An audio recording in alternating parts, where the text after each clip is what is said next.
Assalamualaikum warahmatullahi wabarakatuh. Di sini saya akan menjelaskan tentang penyakit leishmaniasis. Sebelumnya, perkenalkan nama saya Gladysha Imaria Diwanangliu dari Rombel Peminatan Epidemiologi dan Biostatistika, jurusan Ilmu Kesehatan Masyarakat, Universitas Negeri Semarang. Di sini yang pertama saya akan menjelaskan tentang penyakit leishmaniasis. Apa itu penyakit leishmaniasis? Leishmaniasis adalah penyakit yang disebabkan oleh parasit protozoa yang termasuk dalam genus Leishmania yang ditularkan melalui gigitan sejenis lalat yang bergenus Lozomia dan Phlebotomus. Penyakit ini dinamai menurut penemunya yaitu William Bock Leishman. Etiologi dari Leishmaniasis sudah dijelaskan tadi, yaitu disebabkan oleh infeksi dari berbagai spesies Leishmania. Sampai saat ini sudah 30 spesies yang menjadi bagian dari Leishmania yang sudah teridentifikasi, dan 20 spesies diantaranya bersifat patogen bagi mamalia. Penyebaran parasit Leishmania disebabkan oleh gigitan serangga yang terinfeksi. Human visceral leishmaniasis disebabkan oleh Leishmania donovani dan Leishmania infantum atau Leishmania cagasi. Leishmania donovani merupakan antroponotik yang dapat menular di antara manusia yang dapat bertindak sebagai host reservoir, sedangkan Leishmania infantum memiliki sifat zoonotik. Sebagian besar spesies dari Leishmania ini menyebabkan cutaneous leishmaniasis pada manusia. Yang selanjutnya adalah epidemiologi Leishmaniasis. Leishmaniasis ini endemik pada 82 negara dengan resiko pada 350 juta manusia di dunia dengan 600.000 kasus baru dan 75.000 kematian. Leishmaniasis ini sering terjadi pada pekerja hutan, pekerja lapangan, dan pria dewasa. Spesies utama dari Leishmaniasis adalah Leishmania donovani, Leishmania brasiliensis, dan Leishmania tropica. Transmisi Leishmaniasis. Leishmania SP ditransmisikan secara tidak langsung melalui host yaitu sunfly dari genus Phlebotomus dan Lizomia yang bertindak sebagai vektor biologi. Setiap spesies dari Leishmania dapat beradaptasi dengan berbagai tipe dari sunflies. Aktivitas sunflies ini terjadi saat cuaca cerah tanpa angin dan hujan. Serangga ini aktif pada malam hari tapi tetap dapat menggigit pada siang hari apabila serangga ini berada pada tempat-tempat yang gelap dan tersembunyi. Di sini terlihat bahwa ada siklus hidup dari Leishmania. Dari mulai sunfly mengambil darah sampai kembali lagi. Selanjutnya adalah Leishmaniasis terbagi menjadi dua, yaitu infeksi pada manusia dan infeksi pada hewan. Yang pertama, Leishmaniasis infeksi pada manusia. Masa inkubasi. Manusia bisa terinfeksi oleh beberapa jenis Leishmania dalam tubuhnya untuk waktu yang lama tanpa menimbulkan gejala klinis. Pada manusia, masa inkubasi yang dilaporkan untuk Leishmania tipe cutaneous dapat terjadi dalam 1-2 minggu atau selama beberapa bulan bahkan sampai 3 tahun. Untuk masa inkubasi Leishmaniasis tipe visceral adalah 10 hari sampai beberapa tahun. Namun kebanyakan gejala klinis dari Leishmaniasis ini akan jelas pada 2-6 bulan. Berikut ini adalah bentuk Leishmaniasis yang terdiri dari cutaneous leishmaniasis atau leishmaniasis kulit dan visceral leishmaniasis. Yang pertama, cutaneous leishmaniasis atau leishmaniasis kulit. Leishmaniasis kulit ini sering melibatkan hanya bagian kulit saja yang dapat terlihat adanya 1 sampai puluhan lesi, tergantung pada jenis Leishmania yang menginfeksinya. Dalam beberapa kasus, parasit dapat menyebar melalui sistem limfatik dan menghasilkan lesi sekunder pada kulit, atau kadang-kadang mukosa pada bagian lain dari tubuh. Pada kasus leishmaniasis di kulit, nodul seringkali menyebabkan munculnya ulcer yang menyebabkan mereka tersebar luas pada kulit. Parasit ini dapat menyebabkan kerusakan jaringan dalam dan dapat bertahan pada waktu yang lama. Yang selanjutnya adalah visceral leishmaniasis. Leishmaniasis visceral biasanya merupakan tipe yang lebih berbahaya dan seringkali terjadi dalam bentuk kronis di kalangan penduduk daerah endemis. Dalam beberapa kasus, terutama di Afrika, granuloma utama muncul pada kulit sebelum tanda-tanda sistemik. Gejala paling umum dari Leishmaniasis visceral adalah demam undulan berkepanjangan, penurunan berat badan, nafsu makan menurun, tanda-tanda anemia, dan distensi abdomen dengan splenomegali dan hepatomegali. Gejala lain mungkin saja yaitu termasuk batuk, diare kronis, penggelapan kulit, limfadenopati, dan dalam banyak kasus muncul tanda-tanda penyakit ginjal kronis.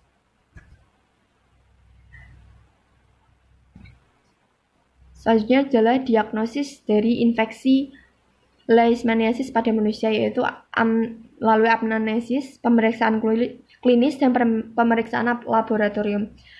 Dalam pemeriksaan laboratorium dapat dilakukan dengan pewarnaan Giemsa dengan kultur, tes kulit Montenegro, dan pemeriksaan serologis. Pemeriksaan serologis bisa dibagi menjadi dua, yaitu uji aglutinasi langsung dan uji fiksasi komplement. Selanjutnya adalah leishmaniasis infeksi pada hewan. Spesies yang rentan pada leishmaniasis adalah anjing. Anjing adalah hewan yang paling sering terkena dengan penyebab paling umum adalah leishmaniasis infantum. Dampak leishmaniasis pada ternak tidak sehebat pada kuda. Kasus cutaneous leishmaniasis pernah diisolasi di domba, kambing, sapi, dan lain-lain di Afrika. Periode inkubasi. Biasanya asimptomatis. Periode inkubasi dari leishmania infantum pada anjing antara 3 bulan sampai 7 tahun. Pada beberapa anjing, gejala klinis yang parah terjadi sesaat setelah terinfeksi. Akan tetapi anjing lain tetap tidak menunjukkan gejala klinis sepanjang hidupnya dan baru memunculkan gejala klinis dalam keadaan imunosupresi. Selanjutnya adalah gejala klinis pada anjing. Gejalanya adalah tipe visceral dan cutaneous dapat terjadi secara bersamaan pada anjing, berbeda dibandingkan dengan manusia. Jadi pada anjing bisa mendapatkan visceral leishmaniasis dan cutaneous leishmaniasis, sedangkan pada manusia itu antara visceral leishmaniasis dan cutaneous leishmaniasis. Gejala klinis bervariasi dan mirip gejala penyakit lain. Gejala visceral yang biasanya muncul adalah letargi, penurunan berat badan, penurunan nafsu makan, anemia, seperti yang sudah dijelaskan tadi. Demam yang intermittent dapat muncul. Gejala pendarahan seperti epistaxis, hematuria, dan melena juga kadang-kadang ditemukan. Selanjutnya adalah pada beberapa kasus ditemukan lesio yang menyebar ke seluruh permukaan tubuh. Tipe cutaneous dicirikan dengan nodul, ulkus, dan kerak atau scrap pada anjing. Selanjutnya adalah gejala klinis pada kucing. Kejadian leishmaniasis tidak umum ditemukan pada kucing. Tipe leishmaniasis yang dilaporkan pada kucing adalah yang tipe cutaneous.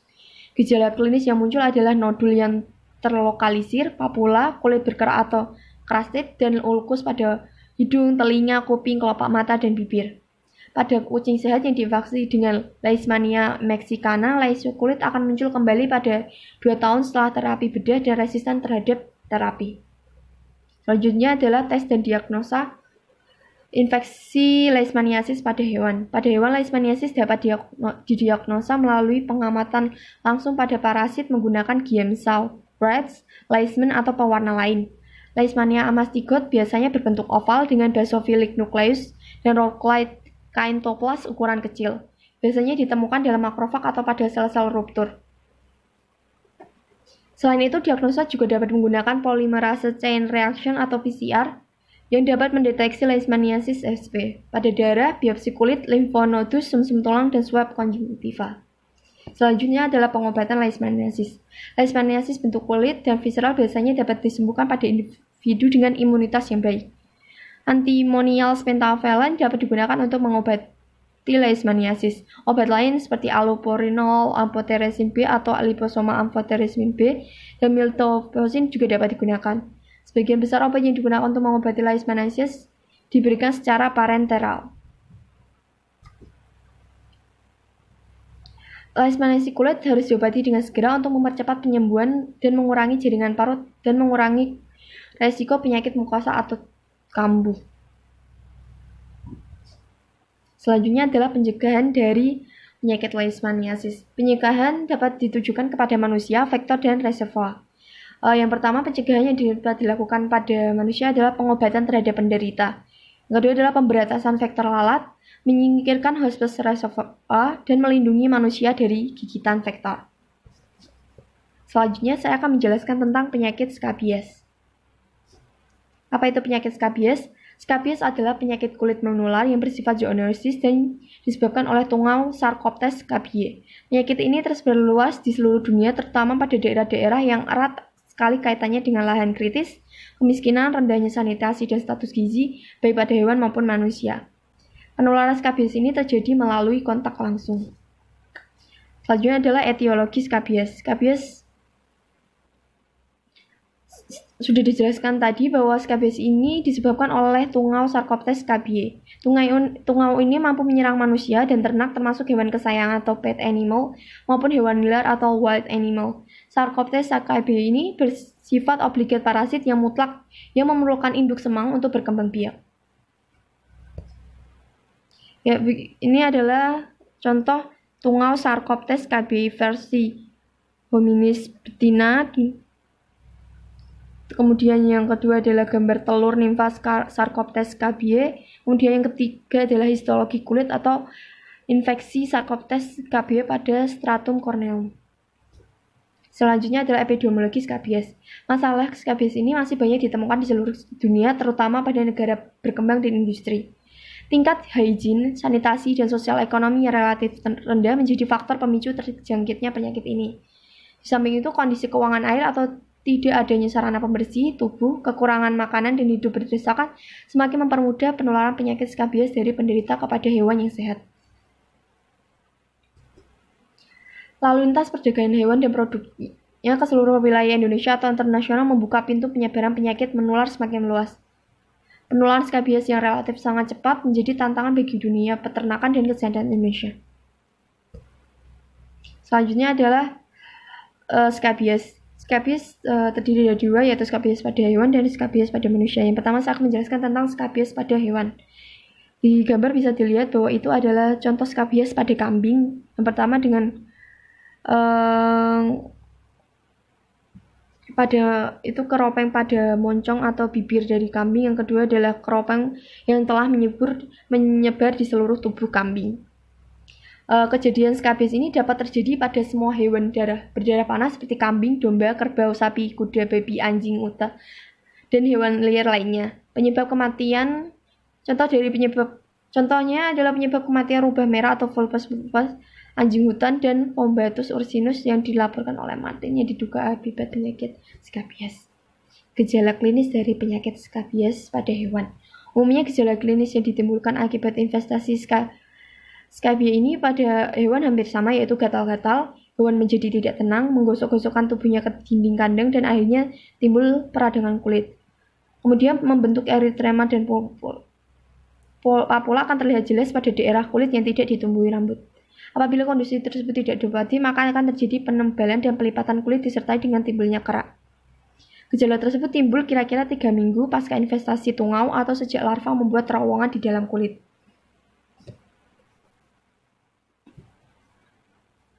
Selanjutnya adalah skabies pada manusia. Terlihat di gambar adalah contoh dari skabies pada manusia. Yang pertama adalah skabies menyerang lengan dan punggung. Yang kedua adalah bentukan papula dan eritema pada kulit. Kejadian skabies pada manusia banyak dijumpai pada daerah tropis, terutama di kalangan anak-anak dari lingkungan masyarakat yang hidup berkelompok dalam kondisi berdesakan dengan tingkat hygiene, sanitasi, dan sosial ekonomi yang relatif rendah. Gejala klinis skabies pada manusia adalah akan menimbulkan ruam-ruam dan rasa gatal yang parah, terutama pada malam hari atau setelah mandi. Rasa gatal diduga akibat sensitivasi kulit terhadap ekstrak dan sekret tungau. Kemudian lesi kulit berawal pada terjadinya eritema yang terus berkembang menjadi vesikula atau pustula. Adanya terowongan di bawah lapisan kulit merupakan ciri khas dari investasi tungau ini. Kemudian umumnya tempat predileksi tungau ini adalah lapisan kulit yang tipis seperti di sela-sela jari tangan, pergelangan tangan, siku bagian luar, lipatan ketiak depan, pinggang, punggung, pusar dada, termasuk daerah sekitar alat kelamin pada pria dan daerah periareolar pada wanita. Kemudian epidemiologi skabies. Di Indonesia, kasus skabies cukup tinggi ketika zaman penjajahan Jepang berlangsung. Penduduk kesulitan memperoleh makanan, pakaian, dan sarana pembersih tubuh pada saat itu, sehingga kasus skabies cepat menular dari anak-anak hingga dewasa. Data terkini pun menunjukkan bahwa penderita skabies di Indonesia masih cukup tinggi. Kemudian gambaran klinis. Manifestasi spesifik termasuk gatal intens dan papula inflamasi yang menyebar. Manifestasi non-spesifik yang mungkin juga terjadi adalah ekskoriasi kulit, eksimasi sekunder, dan impetiginasi yang dibagi menjadi dua, yaitu kudis klasik dan kudis berkrusta atau crusted skabies. Gambaran klinik Clodis klasik adalah terjadi pada pasien dengan respon imun normal, pruritus intens yang lebih buruk di malam hari. Kemudian papula erythematosa disebarluaskan pada daerah periombicalis, pinggang, genitalia, payudara, bokong, dan lipatan aksila, jari.